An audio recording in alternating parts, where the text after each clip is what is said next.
Welcome back. Well, the Senate is to investigate allegations raised by Minister of State for Petroleum Kachikwu against NNPC Group Managing Director Kachikwu over insubordination. Senator Samuel Anyanwu moved the motion to amend a prayer on the issue by Senator Kabiru Marafa.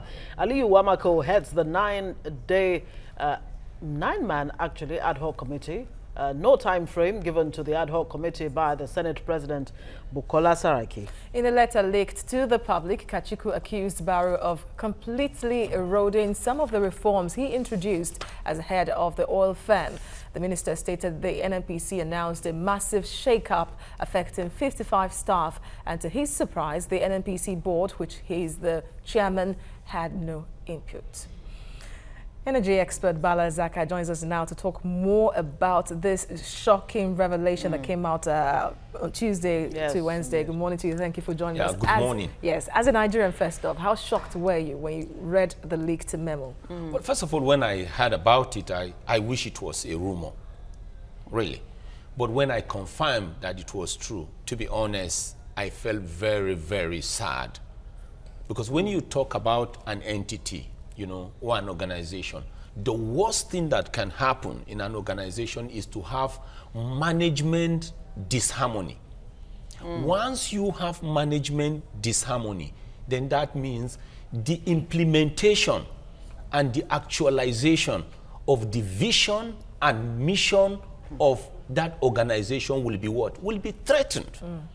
So the first thing that came to my mind was I said, these are the two most senior Nigerians as we speak today, at that strategic level that we have handed over the custody of the focusing, redesignment, and the retracking of that national institution called the Nigerian Oil and Gas Industry, or NNPC. And let us also have it at the back of our mind that you are talking about that industry that probably constitute more than 80% of the oxygen of our country's economy, in this case, revenue. Absolutely. So when I heard about it, I wish it was a rumor, but when I confirmed it, it was very, very sad, and it has so many implications. So many, and we're going to get to the issue of the implications, what this really means for Nigeria going forward, since this is the heart and even the of global the Nigerian community. Exactly. Now, the issues raised in this letter, as grievous as they are, the leak of the letter in itself is equally grievous. How do we even begin? The charge or allegation of humiliation on the part of Kachikwu towards the Minister of State for Petroleum Kachikwu, insubordination, unilateral appointment of key executive positions at the NNPC, the opaqueness when it comes to issuing contracts of worth up to $25 billion. In Naira, that's 9 no, trillion. that just goes through the roof. More than don't even the begin, don't bother budget about the calculation now. Okay, we'll come back to that. No because worries. these are very serious. When we come back from this break, we'll take it from there. Stay with us.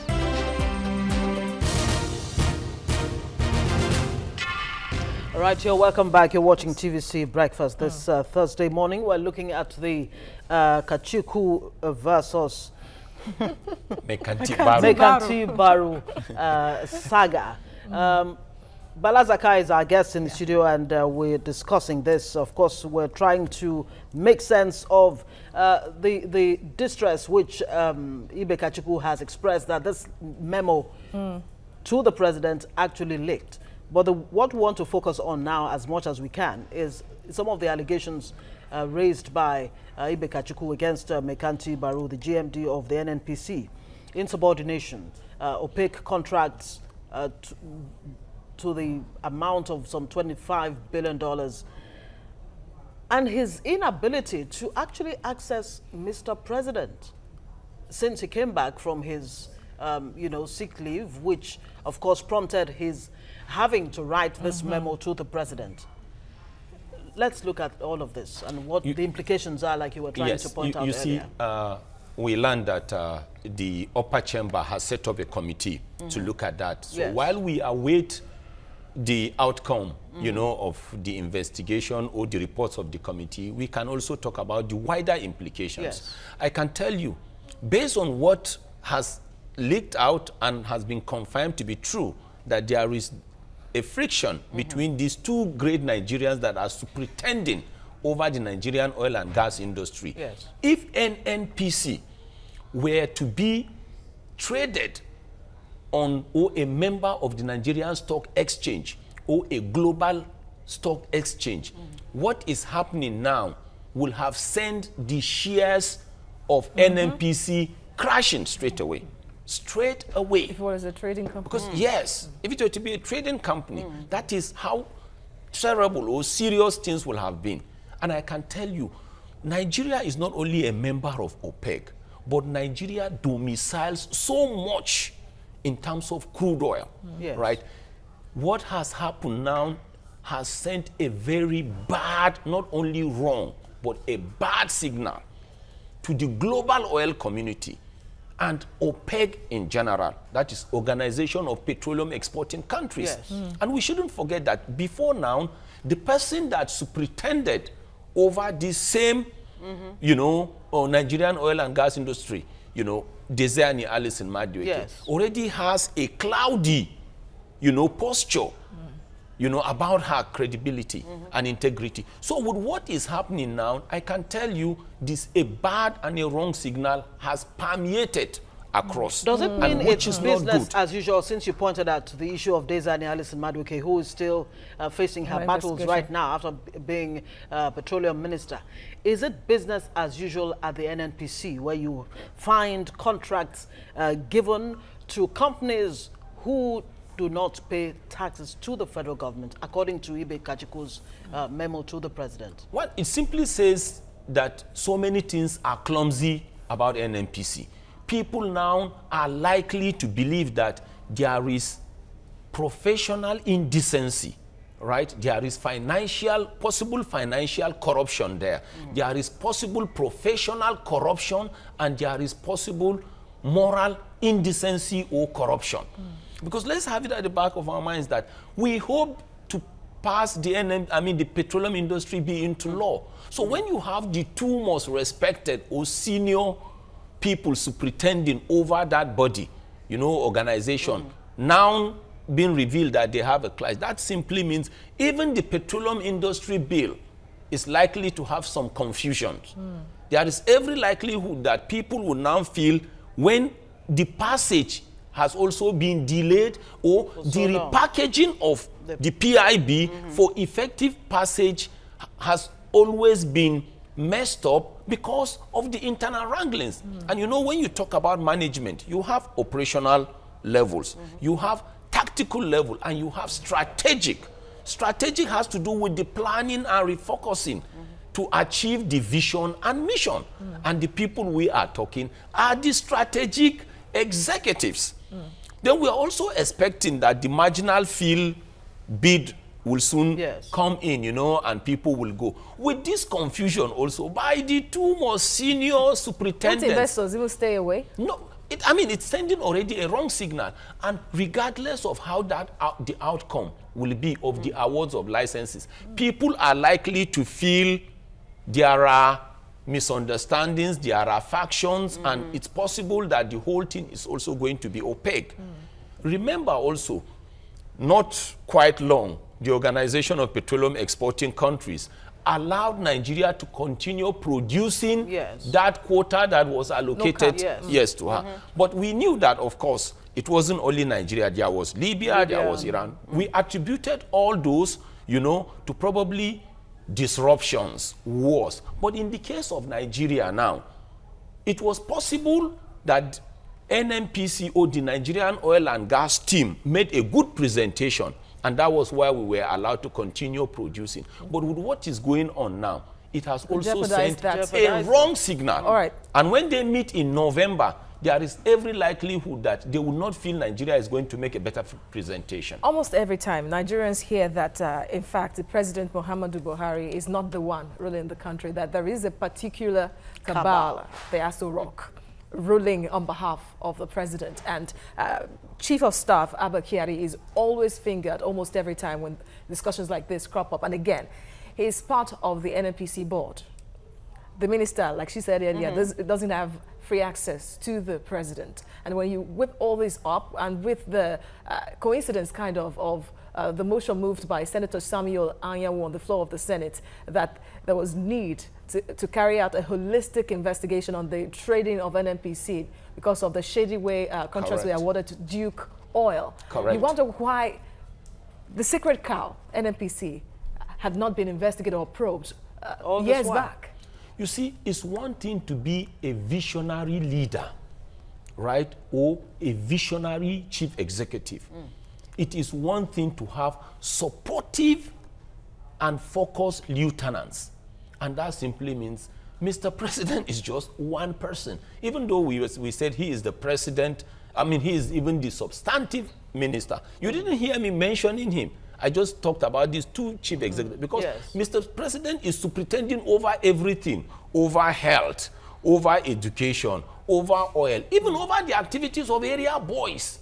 And because he needs to, I remember one time, former President Obasanjo, you know, when a drug baron had issues in one of the Asian countries, President Obasanjo said, regardless of what happens, as long as that person is a citizen of Nigeria, I'm supposed to be affected. So in this case, Mr. President is just one. His visionary intention or intentions can just be classified as one thing. But your supportive lieutenants in this case, whether you talk about the ministers, whether you talk about chief executives like the group managing director of NNPC, if they cannot come together, if there will be no congruency to make sure national objectives are achieved, then Nigeria will continue to be doomed. This makes and that's not working in tandem seems to be a major challenge. It's not the first time that you have people of this profile within the same government having a face-off. You have the NHIS and the Minister of Health, Isaac Adewale, having this spat. We don't know how that has gone so far. The same Kachikwu has been at daggers drawn with Amechi over, you know, issues concerning the Maritime University. Yes. Correct. And then Kachikwu and the same Mekanti Baru had a face-off over the issue of how to handle the Niger Delta militancy. The management and handling of crisis in recent days in Nigeria has actually been a bit unfortunate. I still remember again, there was a time Lieutenant General Alani Akirina, they gave an interview. You know, and he said in their days, during the days of the Supreme Military Council, they used to have frictions to the point of even trying to use chairs, but nobody knew. They were having that. I think that was in the days of Gowon. So he said all those things were happening. But because of what they represent, because of the citizens they are leading, by the time they come out, there should be a posture. The fact that a confidential and a restricted material like that later leaked is enough to show that Nigeria is truly an unorganized country. And it makes you wonder why Ibe Kachikwu was even removed as the GMD of NNPC, a position he held and wielded a lot of power in the sector to that of a somewhat ceremonial position of Minister of State for Petroleum. And many Nigerians are asking why that in the first place, that it could have been a plan all along.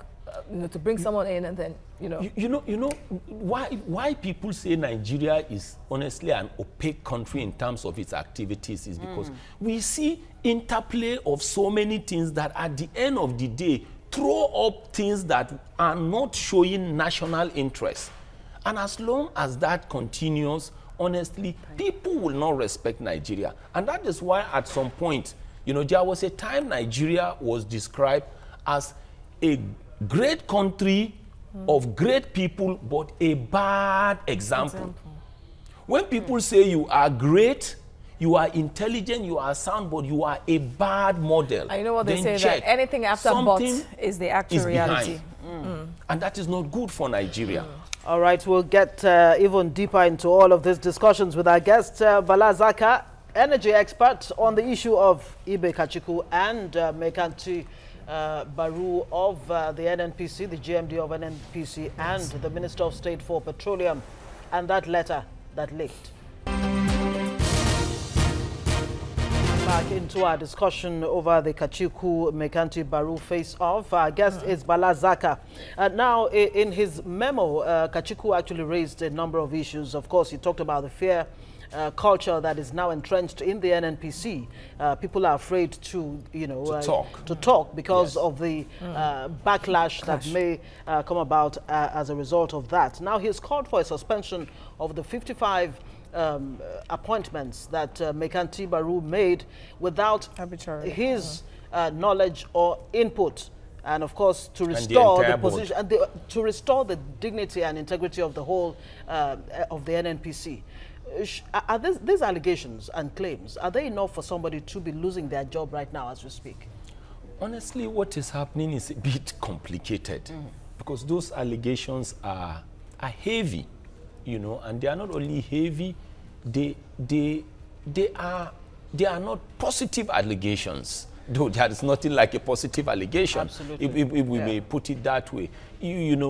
I would just want to hold on for now and let's hear the other side of the response. But the general thing today is there is confusion as far as the Nigerian oil and gas industry is concerned. A wrong signal is being sent to the global oil and gas community.